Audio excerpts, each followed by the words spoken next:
ভক্তবৃন্দের চরণে আমার কোটি কোটি দণ্ডবৎ প্রণাম।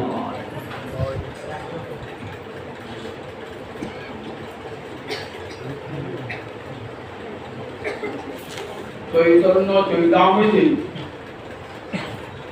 কবিরাজ গোস্বামী পাদ বৃন্দাবন দাস ঠাকুরের লেখা চৈতন্য ভাগবতের মহিমা বর্ণনা করতে গিয়ে বলেছেন,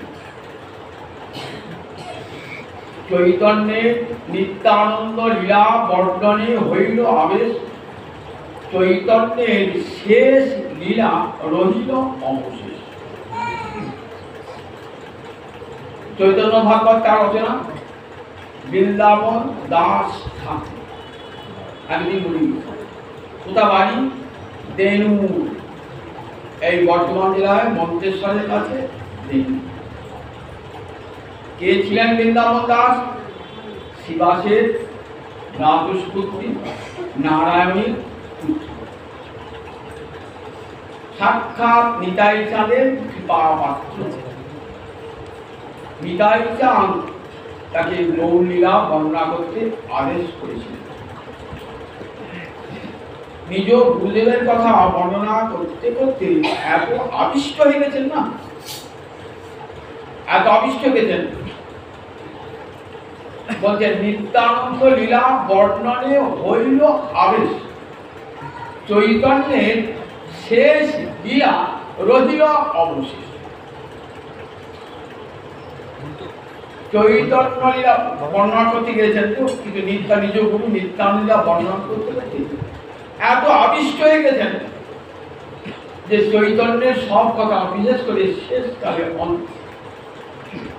দিব্যমান লীলা কথা, যে পরম চমৎকারজনক লীলা,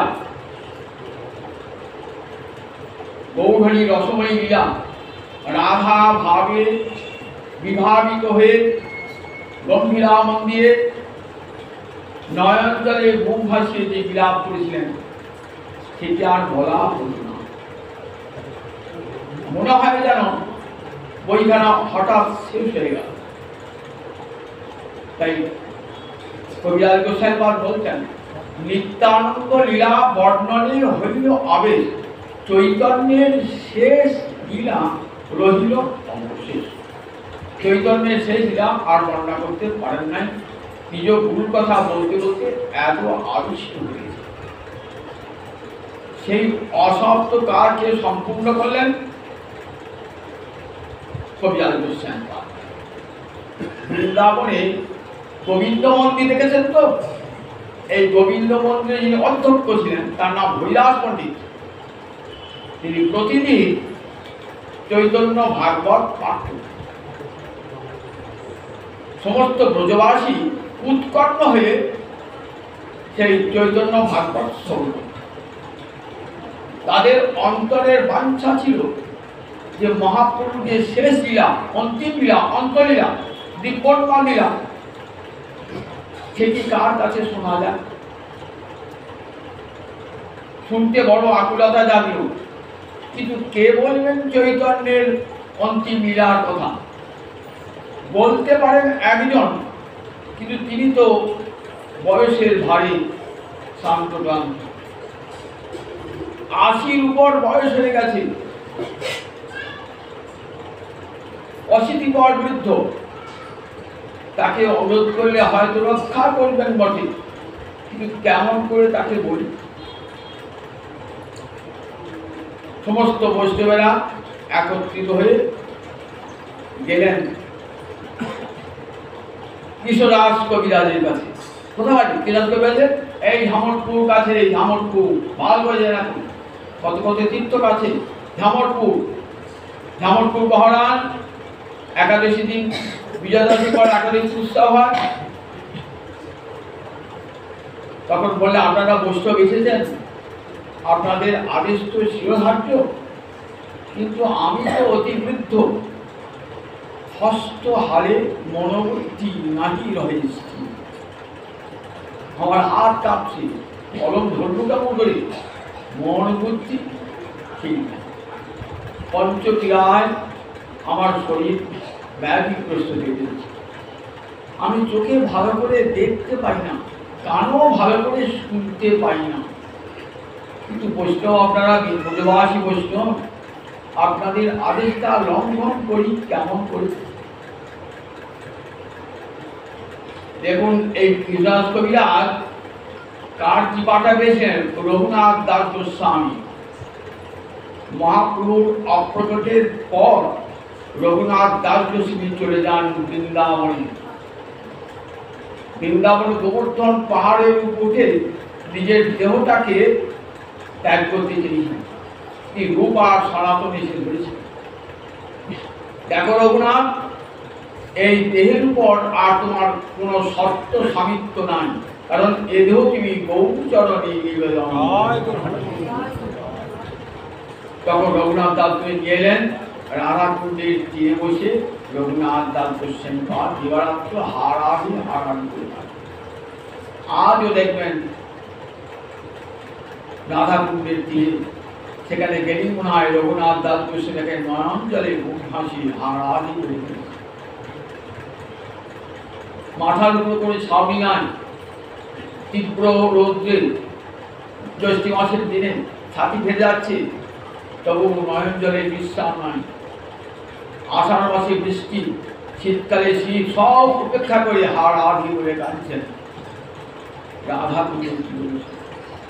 সেই সময় কবিরাজ গোস্বামী বা যুবক কবিরাজ গোস্বামীকে রূপ সনাতন বললেন, তুমি কে? রঘুনাথ দাস গোস্বামীর সেবা করো। রঘুনাথের সেবা করতেন। আর ওই মহাপ্রভু অন্তিম লীলার কথা নিজে সাক্ষাৎ চোখে দেখেছিলেন, তো সেই লীলার কথা বললাম। সব জানতেন কবিরাজ গোস্বামী বা। কার কাছে শুনে শুনে? ওই রঘুনাথ দাস গোস্বামীর কাছ থেকে শুনে শুনে ব্রজবাসীদের অভাব পূর্ণ করলেন। তখন অনেকটা বয়স হয়ে গেছে কবিরাজ গোস্বামী বা। মদন মোহনের মন্দির দেখেছেন তো বৃন্দাবনে? ওই মদন মোহনের মন্দিরে এলেন। মদন মোহনের মন্দিরে এসে বললেন, মদন মোহন, এই বৃদ্ধ বয়সে কেমন করে কলম ধরবো? তুমি আমায় কৃপা না করলে আমি পারব না। প্রণাম করলেন। মদন মোহনের গলা থেকে একটি মালা খুশি করলেন। সেই মালাটি দিলেন পূজারি এসে কবিরাজ গোস্বামী। কবিরাজ গোস্বামী ভাবলেন, এটি আজ্ঞা মালা, আমাকে যেন মদন মোহন আদেশ করলেন, তুমি লেখো চৈতন্যের অবশেষ। এই গ্রন্থ লিখায় করে মদন মোহন। এই গ্রন্থ আমাকে কে লিখেছেন? সাক্ষাৎ মদন মোহন। কবিরাজ গোস্বামী বলছেন, দেখো বৃন্দাবন দাস এই চৈতন্য ভাগবত মনুষ্যের রচিতে নারে ঐছে গ্রন্থ। বৃন্দাবন দাস ঠাকুরের হাতে যে চৈতন্য ভাগবত মনুষ্যের রচিতে নারে, মানুষ কখনো রচনা করতে পারেন। সত্যি তো মানুষ নন, তিনি ব্যাসদেব, তিনি এসেছেন কলির ব্যাস, চৈতন্য লীলার ব্যাস। তিনি এসেছেন নারায়ণী নন্দন রূপে। চৈতন্য লীলার ব্যাস বৃন্দাবন দাস ভারত সনাতন। কৃষ্ণ লীলা বর্ণনা করেছিলেন বেদব্যাস, চৈতন্য লীলা বর্ণনা করেছিলেন কলির ব্যাস কে? বৃন্দাবন দাস। কলির ব্যাস, চৈতন্য লীলার ব্যাস বৃন্দাবন দাস। সেই বৃন্দাবন দাস নিজ গুরুদেবের কথা বর্ণনা করতে বলছেন। বর্ণনা করতে আর শেষ পর্যন্ত মহাপ্রভু অন্তিমা বর্ণনা। চৈতন্য ভাগবতের প্রারম্ভেই বলছেন, কারুণ্যে ভক্তি দাতৃত্বে চৈতন্য গুণ বর্ণনে অমায়া কথনে নাস্তি নিত্যানন্দ সমপ্রভু। বলছেন, জগতে আমার নিতাইজাদের সমান প্রভু নাম। কিসে? কারুণ্যে। এত করুণা আর অন্য কোনো ভগবানের দেখা যায় না। সব ভগবানই করুণাময়, কিন্তু নিতাইচাঁদের করুণা যেন গঙ্গা জলের ধারা। সকলকে সেই ধারায় স্নান করে দিয়েছেন। কারুণ্যে করুণা একটা হৃদয়ের বৃত্তি, তো তার মূর্তি দেখা যায় না, কিন্তু নিতাইচাঁদের মূর্তিটা করুণা দিয়ে গড়া। যেমন প্রেম, তার মূর্তি দেখা যায় না, কিন্তু আমরা দেখি প্রেমের মূর্তি। কে প্রেমের ব্রতী বলেন? আমার এই গৌরহরি সাক্ষাৎ দাঁড়িয়েছেন প্রেমে।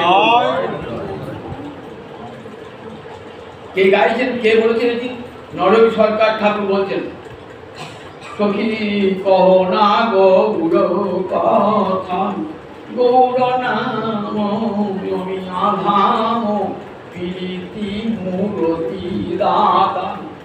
গৌর নাম আমি আধাম, প্রীতি মূরতি দাতা। প্রীতি মানে মূর্তি মানে আকার, দাতা মানে দান করেছেন। প্রেমের মূর্তি দান করেছেন আমার গৌরাঙ্গ হরি।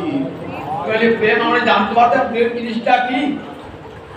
রাধা রানী কেমন করে কৃষ্ণকে ভালোবেসেছিল সেটা আমার গৌরাঙ্গ হরি দেখালেন। প্রেমে গড়া মূরতি দিয়ে, প্রীতি মূরতি দাতা। ঠিক তেমনি করুণা দিয়ে গড়া আমার নিতাই চাঁদের দেহটা করুণা দিয়ে গড়া। কেমন করুণা দেখুন, যে করুণা আচণ্ডালে চণ্ডালে প্রতিটি জীবের ঘরে ঘরে যাইয়া হরিনামে মহামন্ত্র দিচ্ছেন বিলাইয়া। পিতায় আমার যারে দেখে তারে কহে দন্তে তৃণ ধরি, আমার কি নিয়াল একবারে বলো গো।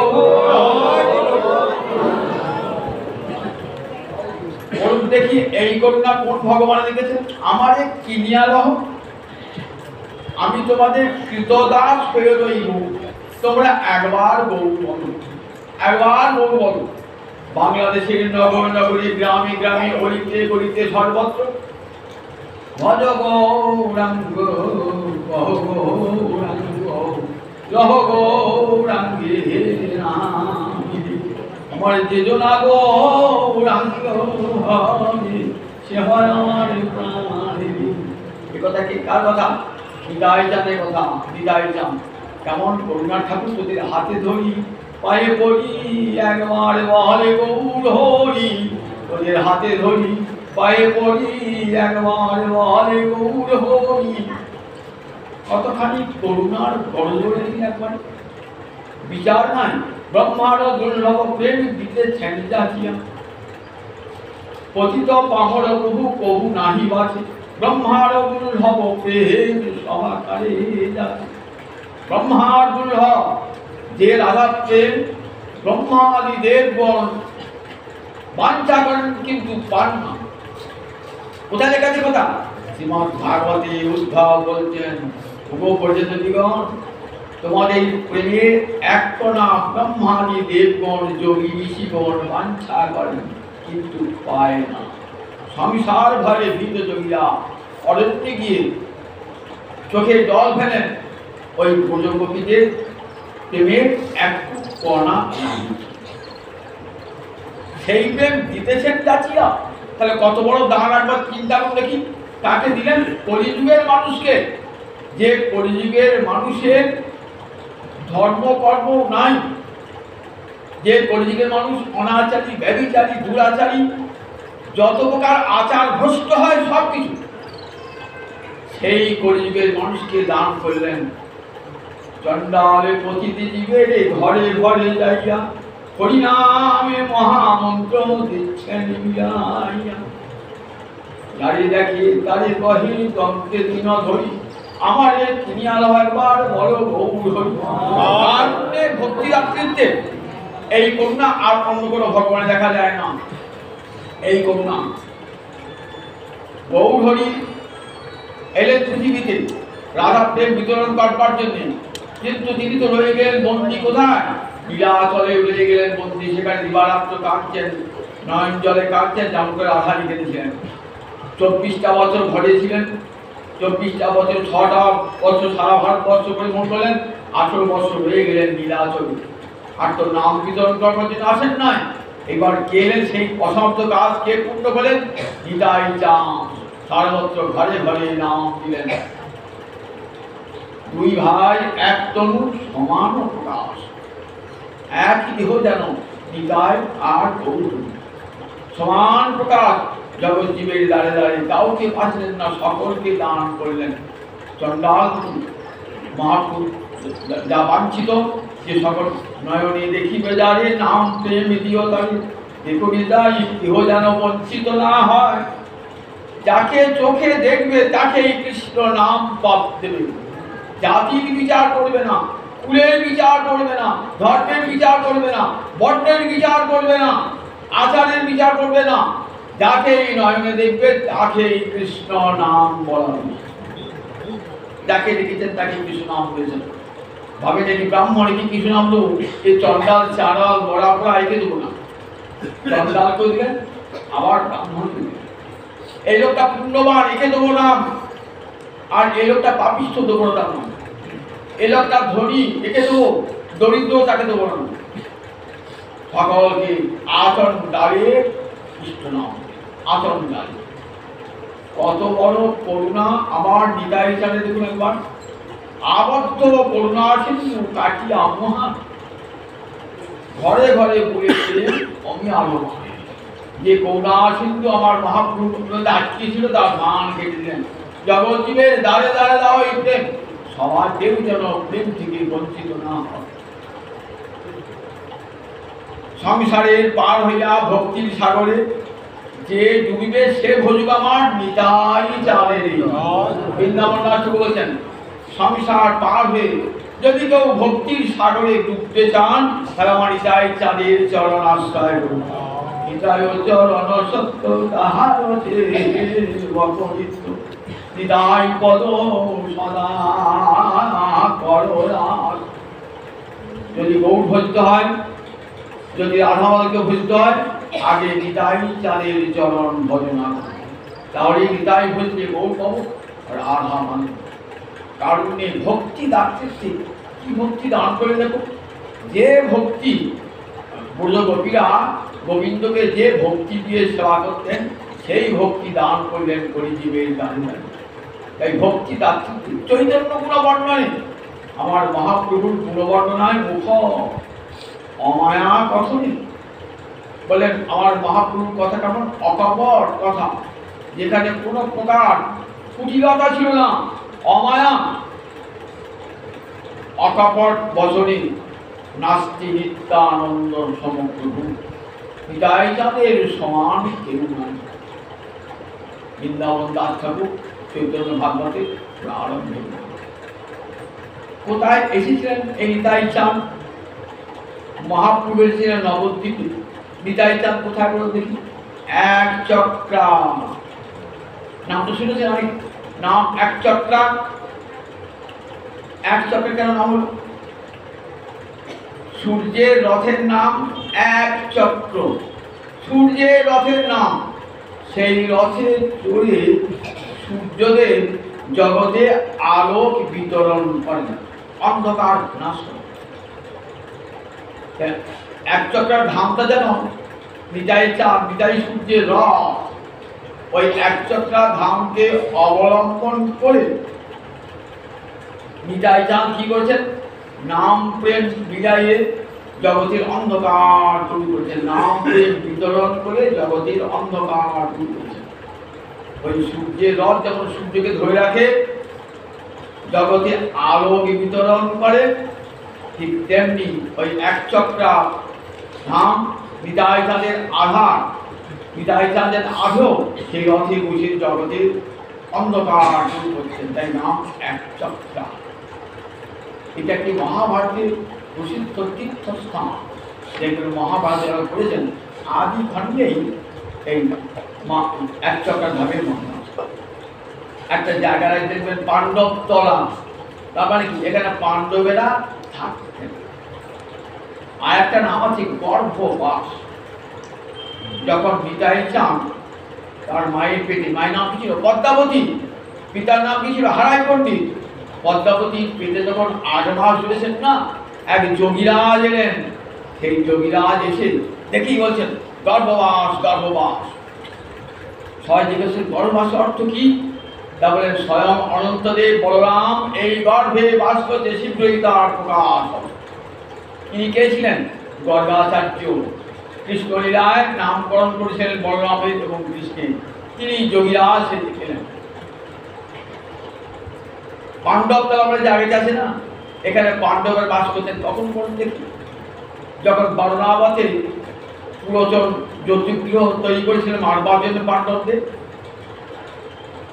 মারতে তো পারলেন না, বিদুরের পরামর্শে কি করলেন, খনক নিয়ে গিয়ে গর্ত খুঁড়ে সেটা সুড়ঙ্গ খুঁড়ে পঞ্চ পাণ্ডব এবং কুন্তী চলে এলেন।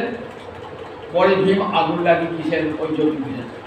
সবাই ভাবলো বলে কুন্তী এবং পঞ্চপাণ্ডব ঘুরে। তখন কুন্তী এবং পঞ্চপাণ্ডব ব্রাহ্মণ তপস্বী বেশে ঘুরে ঘুরে বেড়াচ্ছেন, সর্বত্র ঘুরছে। ঘুরতে ঘুরতে কোথায় এলেন, এই একচক্রা নামক স্থানে এলেন।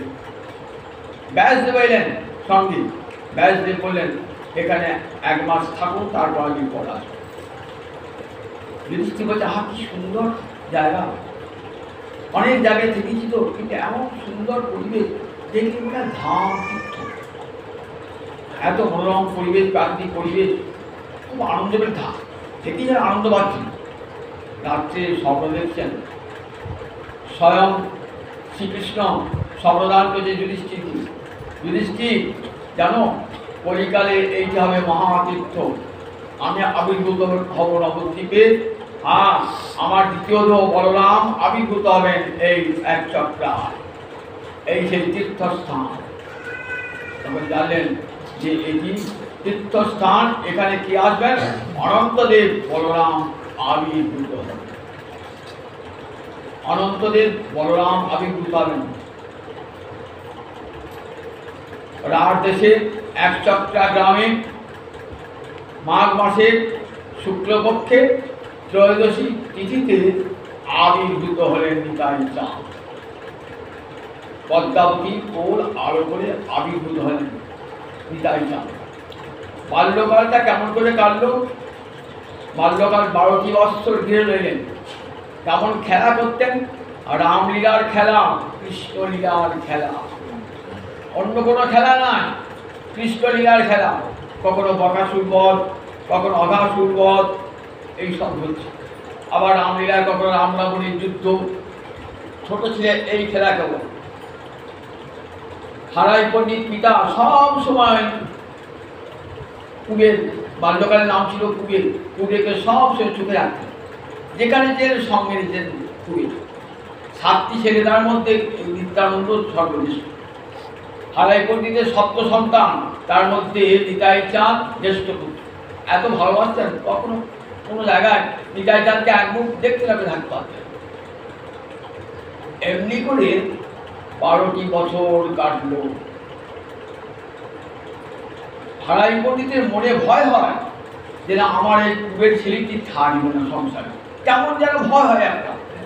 তাই সঙ্গে সঙ্গে নিয়ে যান, চোখের সামনে রেখে দেন। বাল্যকালে খেলাধুলার গতিপতি দেখে মনে বড় ভয় হতো, এই ছেলেকে হারাতে হবে না তো, এই ছেলেকে হারাতে হবে না তো। 12 বৎসর যখন বয়স, তখন এক সন্ন্যাসী এসেছেন। সন্ন্যাসী অতিথি এসেছেন। শাস্ত্রে বলেছে অতিথি দেব ভব, অতিথি যদি আপনার গৃহে আসে, জানবেন দেবতা এসেছে আপনার গৃহে, তাকে আদর আপ্যায়ন করা কর্তব্য। অতিথি সৎকার ভারতবর্ষের চিরকালের ধর্ম। অতিথি যদি আপনার গৃহ থেকে ফিরে যায়, তাহলে কি পাপটা হয় বলুন দেখি। অতিথির যস্য ভগ্নাশ গৃহাৎ প্রতিটি বর্ততে সতস্মৈ দুষ্কৃতিম দত্ত্বা পুণ্যম আদায় গচ্ছতি। সে অতিথি তার সমস্ত পাপটা গৃহস্থ থেকে দিয়ে যায়, আর গৃহস্থের সব পুণ্য নিয়ে চলে যায়। তাই অতিথি সেবা পরম ধর্ম। হারাই পণ্ডিত ছিলেন, তাহলে অতিথি সেবা পরম ধর্ম। বেদের নির্দেশ, বেদের ঋষিরা নির্দেশ করেছেন যে অতিথি সেবা করছেন। অতিথিকে সেবা করেছেন। একদিন 8টা রাত থেকে গেল। এই যে সন্ন্যাসী অতিথি, তিনি কে? অনেকে বলেন মহাপ্রভুর দাদা ছিলেন, তার নাম বিশ্বরূপ। 16 বৎসর বয়সে সন্ন্যাস গ্রহণ করেছেন। সন্ন্যাস গ্রহণ করে কি নাম ধারণ করেছেন? শঙ্করারণ্যপুরী নাম ধারণ করেছেন। শঙ্করারণ্যপুরী। অনেকে বলেন সেই শঙ্করারণ্যপুরী এলেন, কিন্তু ঠিক নামটি কোথাও পাওয়া যায়। কেউ বলে তা ঈশ্বরপুরী এসেছেন। যাই হোক, এক সন্ন্যাসী এলেন, সারারাত্রি থাকলেন। কৃষ্ণ কথায় সারারাত্রি কেটে গেল হারাই পণ্ডিতের। সকালে উঠে বলছেন পণ্ডিত আমার একটা প্রার্থনা আছে। কি প্রার্থনা? আমি তো সন্ন্যাসী মানুষ, সর্বত্র ঘুরে বেড়াই, আমার সঙ্গে কোনো সেবক নাই, তাই তোমার জ্যেষ্ঠ পুত্রকে আমি সঙ্গে চাই। মাথায় ভাঁজ পড়ে গেল। জ্যেষ্ঠ পুত্রকে, যে আমার নয়নের নিধি, তাকে ছাড়তে হবে। মনে মনে ভাবছেন, একদিন বিশ্বামিত্র এসেছিলেন দশরথের কাছে যে আমার যজ্ঞ নষ্ট করেছে অসুবিধা, তোমার রামচন্দ্রকে আমার সঙ্গে দাও। দশরথ বলছে আমি যাবো, রামচন্দ্রকে দেবো না, রামচন্দ্র আমার ছোট ছেলে কি পারবে। বললেন না আমি তোমাকে নিতে আসি না, আমি রামচন্দ্রকেই নিতে এসেছি, দেবে না? তখন পুরোপুরি বৈশিষ্ট্য বলছে দেখো, বিশ্বামিত্রের আদেশ যদি লঙ্ঘন করো তাহলে কিন্তু বড় ক্ষতি হবে, কিন্তু দাও রামচন্দ্রকে, রামচন্দ্রকে। দশরথ রামকে হয়ে কেটেছিলেন, তবুও দিয়েছিলেন পরমার্থে দান, তো তাই দান করেছিলেন। ভাবছেন একদিন কপিল মাকে ছেড়ে চলে এসেছেন। কপিল ভগবান মাকে ছেড়ে, মা তখন স্বামী চলে গেছেন সন্ন্যাসে, ছেলেকে একমাত্র ছেলেকে সন্তান কিনে থাকেন। কপিল সন্ন্যাসে যাবেন, মা দেবুকে বলেন মা আমি এবার সন্ন্যাসে যাব। ভাবলেন সেদিন মাকে অসহায় হয়ে ছেলেকে বিদায় জানাতে হয়েছিল, তাই অতি যদি ফিরে যায়। জিজ্ঞাসা করে ছেলে তো আমার একা নয়, মনে মনে ভাবছেন ছেলে তো আমার একা নয়, আমার স্ত্রীরও সন্তান। নিজের স্ত্রী পদ্মাবতীকে জিজ্ঞাসা করেন, পদ্মাবতী দেখো সন্ন্যাসী আমাদের সন্তানটিকে চায়, তার সন্তানটিকে দেবো। বলেন স্বামীর যা ধর্ম আমার জানি ধর্ম, সহধর্মিনী, স্বামীর যা ধর্ম আমার তাই ধর্ম। আমি সন্তান নিতে চান, আপনি সন্তানকে দান করতে পারেন। দান করলেন, চলে গেলেন সেই সন্ন্যাসীর সঙ্গে নিত্যানন্দ ঘুরতে। আর নিত্যানন্দ নাম করে, নাম হচ্ছে নিত্যানন্দ, আসল নাম হচ্ছে কুবের। সেই কুবেরের বিরহে 3 মাস হারাই পণ্ডিত অন্ন গ্রহণ করেন না, সারাতে জীবন কেটেছেন নিতাই নিতাই। 20টা বৎসর নিতাই চাঁদ ঘুরছেন, ভারতবর্ষে যত তীর্থ আছে সব তীর্থে ঘুরছেন। মাঝখানে পাণ্ডারপুর একটা জায়গা, সেইখানে সন্ন্যাসী অন্তর্হিত হলেন। নিতাই চাঁদকে আলিঙ্গন করে তার নিজের সর্বশক্তি নিতাই চাঁদকে অর্পণ করে সন্ন্যাসী অন্তর্ধান বলেন। এই যে শঙ্করারণ্যপুরী তার বিশ্বরূপী, তার সমস্ত শক্তি নিতাই চাঁদের মধ্যে অর্পণ করে চলবে। এরপরে নিতাইয়ের ভাব, ঠিক বলরামের ভাব আবেশ হয়ে গেল। বলরামের আবেশে ঘুরছেন সর্বতীর্থে, ভারতবর্ষের যত যত তীর্থ, 20টা বৎসর তীর্থ ঘুরেছে, সব তীর্থ ঘুরে আবার পুরীধামে এলেন। পুরীধাম থেকে আবার গেলেন বৃন্দাবনে, খুঁজে খুঁজে বেড়াচ্ছেন। তখন বলরাম ভাবে আবেশ, তো তাকে খুঁজছেন, আমার ভাই কৃষ্ণ কোথায়, আমার ভাই কৃষ্ণ কোথায়।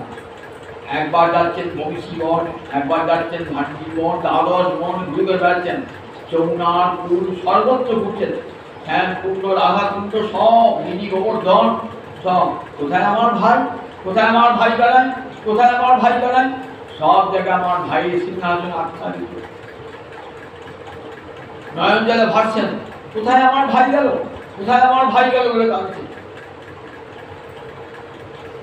বৃন্দাবনে যারা রয়েছে সাধু সন্ত, তারা শুনতে পেয়েছেন যে নবদ্বীপে হরিনাম সংকীর্তন শুরু হয়েছে। গয়া থেকে ফিরে আসার পর আমার মহাপুরুষ শিবাসঙ্গনে হেমদণ্ড বাহু দিলে হরে কৃষ্ণ কৃষ্ণ কৃষ্ণ হরে হরে, হরে রাম রাম রাম হরে হরে। নাম সংকীর্তনে মাতারা গোটা নবদ্বীপকে নাম সংকীর্তনে, গোটা নদিয়াকে নাম সংকীর্তনে মাতারা করছেন, হরি সংকীর্তনে। সবাই ভাবছেন তাহলে এবার কৃষ্ণ কোথায় আবির্ভূত হয়েছেন, নবদ্বীপেই আবির্ভূত হয়েছেন। মাধবেন্দ্রপুরীর সঙ্গে সাক্ষাৎ হলো। মাধবেন্দ্রপুরী ইঙ্গিতে জানালেন যে এবার আর বৃন্দাবনে নয়, এবার নবদ্বীপ লীলার সূচনা হবে। বৃন্দাবন লীলা শেষ হয়েছে, এবার নবদ্বীপ লীলা। নবদ্বীপে এবার নব করে বলে গৌর হয়ে কৃষ্ণ এসেছেন। নব করে বলে গৌরাঙ্গ রূপে শচীগর্ভ সিন্ধু মাঝে উদিত হয়ে যান। জগৎ জীবের সবাইকে কৃষ্ণ নাম বলিয়ে আবির্ভূত হয়েছেন স্বয়ং নিতাই চাঁদ চৈতন্যের সৃষ্টি এই নাম সংকীর্তন। জগৎ জীবের দ্বারে দ্বারে নাম সংকীর্তন বেলাবে। কেন? সংকীর্তন রাসরস। দেখুন, যখন বৃন্দাবনের রাস হচ্ছে না, তখন মহাদেব ঢুকতে গিয়েছেন রাসলীলাতে। যোগমায়া দাঁড়িয়ে প্রহরী, পুরুষকে ঢুকতে দেবেন না, বলে আমি দাঁড়িয়ে ঢুকবো, রাসমঞ্চে ঢুকবো। বলে না, তুই পুরুষ, তোমার প্রবেশাধিকার নেই। তখন প্রতিজ্ঞা করলেন মহাদেব, দেখো আমি প্রতিজ্ঞা করলাম যে রাসমঞ্চে আমাকে ঢুকতে দিবে না, সেই রাস কলিযুগে আমি প্রতিটি জীবের ঘরে ঘরে রাস ও রস সংকীর্তন জগতে বিরাজ। সেই সদাশিব কে হইল? অদ্বৈত প্রভু, সেই সদাশিব মহাদেবের অবতার। সদাশিব গঙ্গার তীরে বসে কাঁদছেন, হা গৌর হা প্রাণ কৃষ্ণে শুভে নয়নজলে মুখ ভাসি। জিন্দামানি চাই চাঁদ জন্মিয়েছেন, সেদিন হুঙ্কার দিয়েছেন। কেন কেন হুঙ্কার দিয়েছেন? বুঝি বলরাম এলো বুঝি। চোখের জলে মুখ ভাসিয়া অদ্বৈত প্রভু ডেকেছেন জগৎ জীবের দ্বারে দ্বারে এবার সংকীর্তন রাসরস। হরিনামে মালা জপ করুন, দেবেন মালাটা কেমন গোলাকার, 108টা মালা ছিল। এই 108টা মালা মানে 8টা প্রধান ভক্তি, রাধারানী শক্তি অষ্টশক্তি, প্রথম 8টা মোটা মোটা দেখবেন 8টা শক্তি, পরবর্তী 100টা, এক একটা গুটি মানে 1 কোটি ভক্তি, 100টা মানে 100 কোটি ভক্তি। ঠিক যেমন মন্ডলা আকারে রাস হয়েছে, ঠিক মন্ডলা আকারে মাঝে মাঝে দুই দিকে দুই ভুজবালা, মাঝখানে ত্রিকোণটা, মাঝখানে গ্রন্থি, ওদিকে কি বলেন? কৃষ্ণ। আর দুই পাশে দুই গোপী, দুই গোপী এক এক কৃষ্ণ, রাসমণ্ডলে নাচে দুই গোপী এক এক কৃষ্ণ। দুই দিকে দুই ভুজবালা, মাঝখানে চিকন গলা। ওই 100টি মালা হলো, এক একটি মালা মানে 1 কোটি গোপী, তাহলে 100 কোটি গোপী। আর 8টি প্রধান, প্রথম দিকে 8টি ধরতে হয়, এই 8টি প্রধান শক্তির আধার, অষ্টমহাশক্তি। তাহলে হরিনামে জপ করছে তো, প্রতি মুহূর্তে রাজলীলার স্মরণ হচ্ছে, রাজলীলার স্মরণ হচ্ছে। রাসে কীর্তন কি? হরে কৃষ্ণ কৃষ্ণ কৃষ্ণ হরে হরে, হরে রাম রাম রাম হরে হরে। এই নামে কি আছে? রাধারানীর প্রেম মধু। রাসে যে মধু আস্বাদন করেছিলেন গোবিন্দকে, হরিনামের মধ্যে সেই মধু আস্বাদন করালেন কলির জীবকে। কলিযুগে তাই সংকীর্তন রাসরস, কলিযুগের দ্বারা। তাই জানতে পারলেন এবার নূতন রূপে লীলা হবে। কোথায় লীলা হবে? এবার নবদ্বীপে ছুটতে ছুটতে আসছেন, কোথায় আমার ভাই কানাই, কোথায় আমার ভাই কানাই। পাগল হয়ে ছুটতে আসছেন, লোকে দেখছেন বাপরে বাপ, এমন সুন্দর রূপ, এমন সুন্দর মানুষ তো হয় না। আজানুলম্বিত বাহু, জানুকৈত লম্বিত বাহু, বিশাল স্কন্ধ, টানা টানা চোখ, একেবারে আকাণ্ড বিস্তৃত নয়ন। এখানে ভগবানের শারীরিক লক্ষণ। যে তো অবতার বললে অবতার হবেন না, কিন্তু অবতারের শারীরিক লক্ষণ দেখতে হবে। আকাণ্ড বিস্তৃত নয়ন, আজানুলম্বিত বাহু, মানুষ 3.5 হাত তো, আর মহাপ্রভু নিতাই চাঁদ 4 হাত, মানুষের হাতের পরিমাপে 4 হাত। কত বড় পুরুষ, বিরাট বলে বলে। নিতাই চাঁদ নাচতে নাচতে আসছেন কোথায়? লোকে তাকে দেখছেন কেমন অঙ্গের রূপ, মানে যেন সোনা গলানো অঙ্গের রূপ। সোনাকে গলালে যেমন রূপ হয় না, সেই রকম রূপ আমার গৌর হরি, সেই রকম রূপ আমার নিতাই চাঁদ। আজানুলম্বিত ভুজ কনকাবদাত, কনক মানে সোনা, অবদাত মানে উজ্জ্বল বর্ণ। দুই ভাইয়েরই সোনার মতন উজ্জ্বল বর্ণ। এ বলে আমাকে দেয়, ও বলে বলা আমাদের মধ্যে ছিলেন। ঠিক তেমনি এরকম তাই আসছেন, কোথায় আমার ভাই কানাই, কোথায় আমার ভাই কানাই করতে করে আসছেন। এদিকে মহাপ্রভু দেখুন জানতে পেরেছেন মহাপ্রভু বলছেন ভক্তগণকে, শোনো, গত রাত্রে আমি একটা স্বপ্ন দেখেছি। কি স্বপ্ন দেখেছো? না, আমার গৃহের দুয়ারে দেখে একটা তালধ্বজ রথ। তালধ্বজ রথটা কার রথ? পুরীতে তালধ্বজ রথটার নাম কি? কার, কে থাকে? বলদেব দ্বীপে থাকেন, বলদেব যে থাকেন তালধ্বজ রথ, রথটার নাম তালধ্বজ। সেই তালধ্বজ রথ এসেছে, আর তার সেই রথের একটা বিরাট পুরুষ, নীল বসন, মাথায় নীল পাগড়ি, স্কন্ধে হল কুশল, বাম কানে একটা কুণ্ডল ছুটি উড়ে, হাতে বেত্রবাধা কমণ্ডলু। আমার বাড়ির দুয়ারে এসে আমাকে জিজ্ঞাসা করছে, নিমাই পণ্ডিতের বাড়ি কোথায় গো? নিমাই পণ্ডিতের বাড়ি কোথায়? আপনি কোন মহাজন? মা বলছেন, পরিচয় হবে শীঘ্রই, তোমার সঙ্গে আমার পরিচয় হবে। এই স্বপ্ন দেখেছেন? স্বপ্ন দেখেছেন তো? বলছেন, দেখো নিশ্চয়ই এই 2-3 দিনের ভিতরে কোনো মহাপুরুষ নবদ্বীপে এসেছে।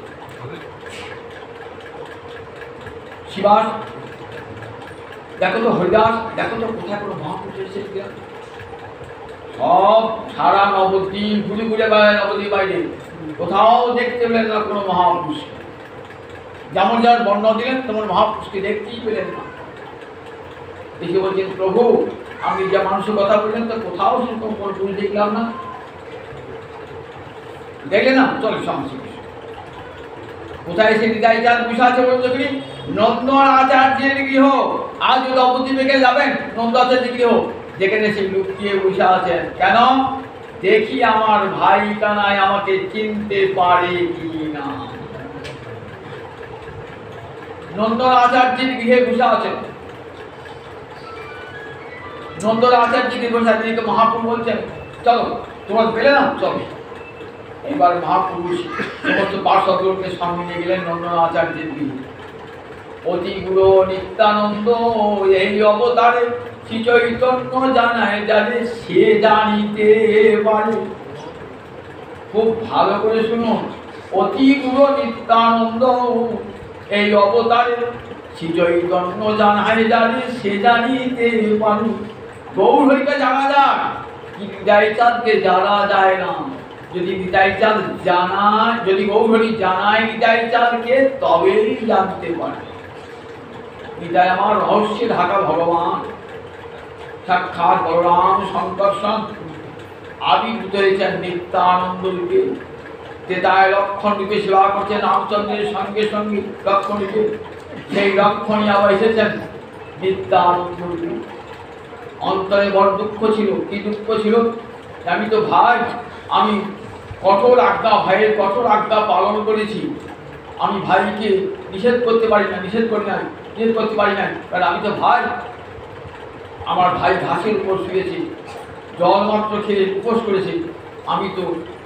আমি তো কোনোদিন বলি নাই দাদা তুমি ফল খাও, দাদা জল খাও, বলতে পারি না, কারণ আমার কথা শুনবে না, আমি বনবাসী হয়েছি। দেখো এখন আমার ভালো করে থাকবার, ভালো করে আহার বিহার করবার সময় নাই।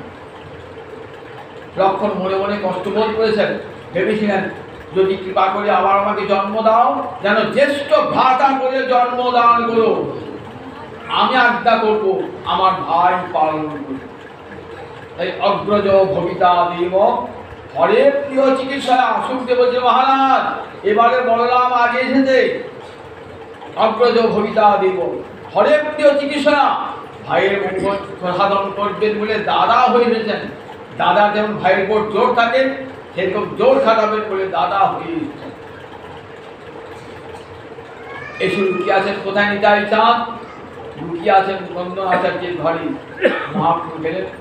মহাপ্রভু যাওয়ার সঙ্গে সঙ্গে তাকিয়ে তাকিয়ে দেখছেন, তাকিয়ে তাকিয়ে দেখছেন, এই কি আমার সেই কানাই, এইটা আমার সেই কানাই, এইটা আমার সেই কানাই। বারবারকে চেয়ে চেয়ে দেখছেন, না তো আমার কানাইয়ের গায়ের রং তো এমন না, কিন্তু বলি তো সোনার মতো রং, আমার কানের গায়ের রং তো সোনার মতো নয়। আরে এই কই হাতে বাঁশি তো নাই, ত্রিভঙ্গ ভঙ্গি হয়তো দাঁড়ান নাই। আরে কে মনে মনে ভাবছে, মহাপ্রভু বুঝতে পেরেছেন। মহাপ্রভু নিতাই চাঁদকে জানাবেন, নিতাই চাঁদ গৌর হরিকে জানাবেন। দেখুন দুজনকে জানাবে না। শিবাস পণ্ডিত বলছে, শিবাস ভাগবতের শ্লোকটি করো, গোষ্ঠলীলা কি শ্লোক করো। গোষ্ঠলীলার শ্লোক করছেন। পরা পিরাঙ্গে নট বড় কর্ণয় কর্ণিকার বিপ্রদ বাস কনক কবিসং বৈজন্তি চমাল রন্ধন বেন রধন সুধয়া পুরাঙ্গ গোবিন্দই বৃন্দারণ্যে শপথ রমণং প্রাবিশদ গীত কীর্তি। উত্তরগোষ্ঠ কাকে বলেন? গরু চড়িয়ে বৃন্দাবন দিচ্ছে। আর পূর্বগোষ্ঠ যখন বৃন্দাবন থেকে যায়, আসছেন গোবিন্দ কেমন ধুলায় ধূসর মূর্তি, পরহা পিলন নট বড় বকু, মাথায় ময়ূরের পাখাটি আছে। এত ধুলো লেগেছে মুখে, মাথায় ময়ূরের পাখাটি, তাও কি সুন্দর মানাচ্ছে। যার রূপ সুন্দর তার সবই সুন্দর। কবিরাজ আমাদের কালিদাস, মহাকবি কালিদাস অভিজ্ঞান শকুন্তলম নাটকে বলছেন, সরসিজম অনিবিদ্ধম শৈবলে না বিনম। পদ্ম ফুল যদি শ্যাওলায় ঢাকা থাকে না, তাহলেও সেই শৈব। দেখেন না সরোবরে পদ্ম ফুল ফুটেছে, সরসিজম অনুবিদ্ধম শৈবলে না, শ্যাওলা দ্বারা ঢাকা থাকলেও সে মনে হয় স্বাভাবিক রূপ। তো স্বাভাবিক রূপ, তাই কৃষ্ণচন্দ্র আসছেন তো অপূর্ব এই ত্রিশরিত বদন যেন আরো সুন্দর হয়েছে। মাথায় হরিণীর পাখা, আসছেন কেমন নাচতে নাচতে আসছেন। ওই নাচাটি ভুলতে পারেন না, ওই দাপর থেকে নিচে আসছেন তো কলিযুগ সেই নাচ। নটবরম ঠিক শ্রেষ্ঠ নর্তকের মতন চার কর্ণয় কর্ণিকার, কর্ণিকার গিরিমল্লিকা ফুল এক কানে, কর্ণে কুণ্ডল হয়ে তুলছি। কর্ণিকার মানে একটা, এক বছর আছে, তাহলে কর্ণয় দুটো কর্ণ, তাহলে দুটো কানে ঠিক একটা কর্ণিকারম হয়। তা বলছেন একটা ওই কর্ণিকার মালা একবার বাঁ দিকে বন্ধ করে দেখাচ্ছে, একবার বাম কানে হচ্ছে, আর একবার ডান কানে হচ্ছে। একটাই গিরিমল্লিকা ফুল কুণ্ডলের মতন, একবার এখানে একবার এখানে। মজা করতে করতে আসছেন। কর্ণয় কর্ণিক বিভ্রত বাস কনক কবিশং, পরিধানে কি আছে? পরিধানে পীত বসন। কর্ণয় বিভ্রত বাস কনক কবিশং, সোনার মতন পীত বসন পরে আছেন, আসছেন। বৈজন্তী চ মালা, গলায় বৈজন্তী মালা, 5 ফুলে গাথা বৈজন্তী মালা গলায় দিয়ে আসছেন। হাতে মোহন মুরলী, সেই মুরলী রন্ধে রন্ধে সুর দান করতে করতে আসছেন কোথায়? প্রাবিশদ গীতকে বৃন্দারণ্যে শপথ রমণ, বৃন্দাবনে প্রবেশ করলেন। গীতকীর্তি ভগবান প্রবেশ করলেন। এই শ্লোকটি যে বলেছেন না, মনে পড়ে গেছে গোষ্ঠলীলার কথা। বলরাম একবারে তেমন অবস্থায় বলরামের অষ্টসাত্ত্বিক বিকার অঙ্গে দেখা দিয়েছে, একবারে মূর্ছিত হয়ে পড়লেন। আবার বলো, আবার বড়া পিরঙ্গিনত বড় বপু কর্ণয় কর্ণিকার বিপ্রদ বাস কনক কবিশং বৈজন্তী চ মাল রন্ধন মেরু রধন সুধায়া পুরায়ণ গোপবিন্দই বৃন্দারণ্যে শপথ রমণং প্রাবিশদ গীত কীর্তি। এবার তুলে আছাড় খাচ্ছেন, উঠছেন আবার পড়ছেন, যেন হাড়গুলো চুরমার হয়ে যাবে। তবে আমার মহাপ্রভু কি করেছেন? কোলে নিলেন ভাই, তাই কোলে নিয়েছেন। কেমন? রাম রাবণের যুদ্ধ হচ্ছে, মেঘনাদ শক্তিশালী অস্ত্র নিক্ষেপ করছে লক্ষণের উপর। লক্ষণ শক্তিশালী আহত হয়ে কোথায় হয়েছেন? রামচন্দ্রের কোলে। ঠিক যেন ঠিক আজ গৌরাঙ্গের কোলে আর ধরণী ধরেন্দ্র হৃদয় চান, যে ধরণীকে ধরে রেখে দেয় আর তাকে ধরে রেখে দিচ্ছে আমার গৌরাঙ্গ হরি। কি অপূর্ব দৃশ্য জানো? রামচন্দ্রের কোলে লক্ষণ। দেশে দেশে বলছে কলজ্জানি, দেশে দেশে চ বান্ধবা তন্তু দেশম নপশ্যামি যত্র ভ্রাতা সহোদর। এই সময় রামচন্দ্র বলেছিলেন, চোখে জল ফেলতে ফেলতে, দেশে দেশে গেলে বউ পাওয়া যাবে, দেশে দেশে কলজ্জানি, দেশে দেশে চ বান্ধবা, দেশে দেশে বন্ধু বান্ধব পাওয়া যাবে, কিন্তু তন্তু দেশম নপশ্যামি যত্র ভ্রাতা সহোদর, এমন দেশ দেখি না যেখানে সহদর ভাই পাওয়া যায়। সহদর এক মায়ের পেটে জন্ম, এমন সহদর ভাই পাওয়া যায় না।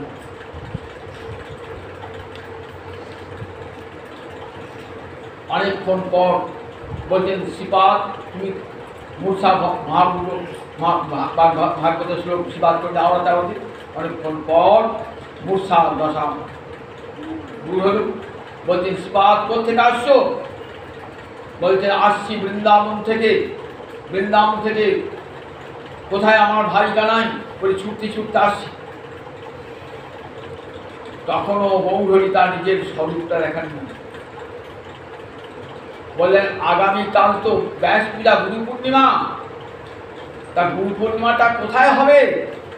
নিতাই চাঁদ ভাবে বিভোর এই শিবাস পণ্ডিত হাতে ধরে বললেন এই বামুনের ঘরে হবে।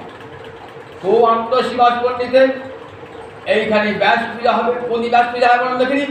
গুরু পূর্ণিমার দিন জগৎ গুরু ব্যাসের পূজা হয়। ব্যাস পূজা হয় ওই দিনই, গুরু পূর্ণিমার দিন। সবাইকে বাড়িতে বাড়িতে ব্যাস পূজা এবং নিজে গুরু পূজা করতে হয়। আষাঢ় মাসের পূর্ণিমায় সেখানে ব্যাস পূর্ণিমার দিন কোথায় হবে? শিবাস পণ্ডিতের গৃহে ব্যাস আরাধনা হবে। মহাপ্রভুকে নিতাই চাঁদ কি করেছেন? আগের দিন রাত্রিতে দণ্ড ভেঙে খান খান তো দণ্ড ভেঙে। আরে সন্ন্যাসী দণ্ড ভাঙতে আছে হয় কেন? বলছেন যার জন্য দণ্ড ধারণ তাই কি দর্শন হয়ে গেল। আর কি দণ্ড রাখার কি প্রয়োজন আছে? যার জন্য দণ্ড ধারণ তার দর্শন হয়ে গেল, তাকে দর্শন হয়ে গেল। আর দণ্ডের প্রয়োজন। দণ্ড ভেঙে দিলেন মহাপ্রভু। সেই দণ্ড নিজে কোথায় ফেলে দিলেন? দণ্ড নিয়ে ফেলে দিলেন নিজে গঙ্গা। মহাপ্রভু নিতাই চাঁদের দণ্ড ফেলে দিলেন গঙ্গা। আর গৌরের দণ্ড কে ফেলেছিল? নিতাই চাঁদে ভেঙে ভারী নদী জলে ফেলেছে। দেখো এবার এসেছেন কোথায়? শিবাসে। ব্যাস পূজা হলো তো। ব্যাস পূজা অন্তে কি করতে হয় না? ব্যাসের কণ্ঠে মালা পরিত হয়। জগৎগুরু ব্যাসের কণ্ঠে মালা পরিত হয়। নিতাই চাঁদ হাতে করে মালাটি নিয়েছে। দাও ব্যাসের কণ্ঠে দাও। ব্যাসের মূর্তি রয়েছে, ব্যাসের কণ্ঠে দিচ্ছে না। ঘুরতে ঘুরতে ঘুরতে ঘুরতে কোথায় এসেছেন? ঠিক এসেছেন কোথায়? গৌরহরি যেখানে দাঁড়িয়ে আছেন, গৌরহরি কণ্ঠ। কেন ব্যাসের গলা না পড়িয়ে? বললেন দেখো ব্যাস যার অবতার, ব্যাস যার আবেশ অবতার, সেই স্বয়ং গৌরহরি সাথে দাঁড়িয়ে আবার ব্যাসকে দেবো কেন? গৌরহরিকে দিলেই তো ব্যাসকে দেওয়া হয়ে গেল। এইখানে শিবাস পণ্ডিতের ঘরেতেই বললেন গৌরহরি তোমাকে নির্জনে কথা বলি, তোমার সেই কালো রং গেল কোথায়? তোমার সেই বাঁশি গেল কোথায়? তোমার মাথায় মোহন চূড়া গেল কোথায়? মোহন সিকি পিচ্ছ গেল কোথায়? হরি বাবাজি বলছেন শোনো এবার আমি ওই নাই। এবার দেখো, এবার আমি দেখো গৌর বরণ ধারণ করেছি। কেন ধারণ করেছি? তুমি তো নিশ্চয়ই বুঝতে পারবে কেন গৌর বরণ ধারণ করেছি। এবার দেখো আমার হাতে দণ্ড কমণ্ডল। এবার আর বাঁশি নাই হাতে। আবার দেখো আর দেখো আমার এবার বৃন্দাবনে ছিল খেলাধুলা ছিল কি? বৃন্দাবনে খেলা ছিল লুকোচুরি খেলা ছিল। এখানে কি খেলা হবে? এখানে নাম সংকীর্তনের খেলা হবে। গলদার বাজে কি দেখালেন? সর্বপুরুষ মূর্তি দর্শন করালেন। চারটি হাতে শঙ্খ চক্র গদা পদ্ম আর দুটি হাতে মূর্তি। তারপরে আমার রূপ বুঝতে পারলে তাই চান আমার ঠাকুরটি এসেছেন। এবার আমার ভাই কানাই এসেছেন। এবারে নবরূপে দেওয়া হবে। প্রয়াধাম থেকে ফিরে এসে উদ্দণ্ড কীর্তন শুয়েছে শিবাসঙ্গনে। যতক্ষণ নিতাই না আসছেন ততক্ষণ পর্যন্ত যেন গৌরহরি নাম সংকীর্তন লীলা সম্পূর্ণতা প্রাপ্ত হচ্ছে না। নিতাই চাঁদ যে এলেন শিবাসঙ্গনে, উদ্দণ্ড হরিনাম সংকীর্তন এবং নিতাই চাঁদকে হরিদাস এসেছেন, অদ্বৈত হয়েছেন। এবার 16 আনা পূর্ণ। এবার নগরে নগরে নিতাই চাঁদ নাম বিলাবে কে? তুমি আর হরিদাস জগতে সর্বত্র গিয়ে হরিনাম বিলাম। বলো কৃষ্ণ, কহ কৃষ্ণ, লহ কৃষ্ণ নাম। কৃষ্ণ মাতা, কৃষ্ণ পিতা, কৃষ্ণ ধন প্রাণ। সবাইকে গিয়ে বলো কৃষ্ণ মাতা, কৃষ্ণ পিতা, কৃষ্ণ প্রাণ ধন।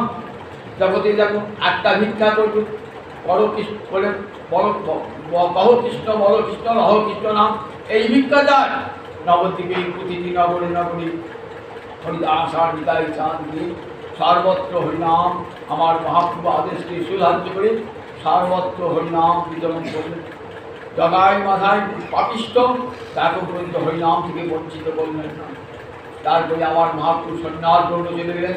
কাটোয়াতে এলেন নিতাই চাঁদ, কাটোয়া থেকে নিয়ে গেলেন শান্তিপুর, অনেক বেলা রাশি কিন্তু নিতাই নিয়ে গেলেন শান্তিপুর, শান্তিপুর থেকে চলে গেলেন কোথায় পুরীধামে, সেখানে নিতাই চাঁদ পশ্চাতে পশ্চাতে যাচ্ছে নিতাই চাঁদ, রয়ে গেলেন মহাপ্রভুর সঙ্গে, মহাপ্রভুর সঙ্গে রইলেন।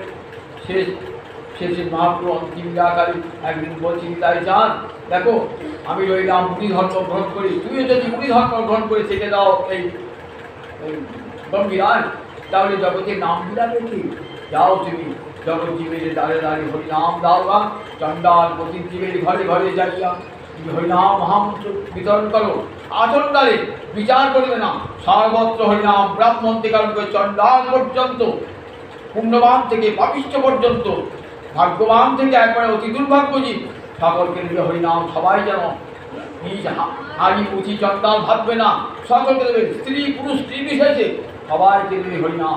মহাপুরুষ সেই আদেশ শিরোধার্য করে জগতের সকলকে নারী পুরুষ সকলকে বলে অদ্বৈত বই চেয়েছিলেন স্ত্রী সূত্র সবাই যেন মূর্খ নিজ তারাও যেন কৃষ্ণ নামে ভাসে, এই আমার প্রার্থনা। বিদায় যেন তাই প্রার্থনা, জগৎ জীবের দ্বারে দ্বারে সর্বত্র হরিনাম, কেউ যেন এই প্রেম ধর্মতে বঞ্চিত না হয়। আমার মহাপ্রভুতায় আদেশ পালন করি, তাই যার অভিন্ন তরু সকল জীবের দ্বারে দ্বারে দিলেন কৃষ্ণ নাম। নিতাই গুণমণি আমার নিতাই গুণমণি আনি আপনি মেরমন্না ভাষা মণি। শান্তিপুর গৌরবু নদী ভেসে যায় আমার গৌর হরি হৃদয় তাদের মেয়ের বন্যাতে, এমন মহানাম নিয়ে জগতে বলেন কলিকালে আর কোনো ধর্ম নাই, নামই একমাত্র ধর্ম, নামই একমাত্র যজ্ঞ, নামই একমাত্র তপস্যা, নামই একমাত্র তীর্থযাত্রা, নামই একমাত্র বেদ পাঠ, নামই একমাত্র শাস্ত্র অধ্যয়ন, সব নাম। কলিযুগে নাম ভিন্ন আর কোনো ধর্ম সার্থকতা লাভ করবে না। তাই কলিযুগে নামকে আশ্রয় করুন, আমার তাই জানি গৌর হরি দেওয়া, নামকে আশ্রয় করুন আর বসে হরিকথা শ্রবণ করুন। আর অন্য কোনো ধর্ম নয়, নামের পরে আর কোনো ধর্ম নয়। এই নাম কলিযুগে সার করুন, আমার তাই তাদের দান মহাদান। নাম করি রাধারী প্রেম লাভ হবে, মানব জীবন সার্থকতা লাভ করবে। আজকে ফটো দিয়েছে আমার কল্পনা মায়ের ফটো এখানে আছে, দেখেছেন তো, যে সারাটা জীবন ধরি গৌ সেবা করে গেছে। আমার পাড়াতেই বাড়িটা দেখি তো খুব অল্পবয়সী বিধবা হয়েছিল, তিনি এই গৌ গীতায় যিনি থাকতেন সারাটা জীবন কাটছে, বৃন্দাবন দীক্ষা গ্রহণ করেছিলেন, এখানে সারাদিন করে থাকতেন, সন্ধ্যেবেলায় কাজ দিতেন গৌ। আজ তার সরলটি ক্রিয়া হল, শান্ত হল। আপনারা সবাই প্রার্থনা করুন গৌর চরণে, আমাদের কন্ট্রোল মা সে যেন গৌরহরির চরণে, তার বিদেয়ী আত্মা যেন গৌরহরির চরণে যায়, পরম শান্তি লাভ করুন। যে গৌর তার আরাধ্য দেবতা ছিল সেই গৌরহরির চরণে যেন শান্তি লাভ করুন।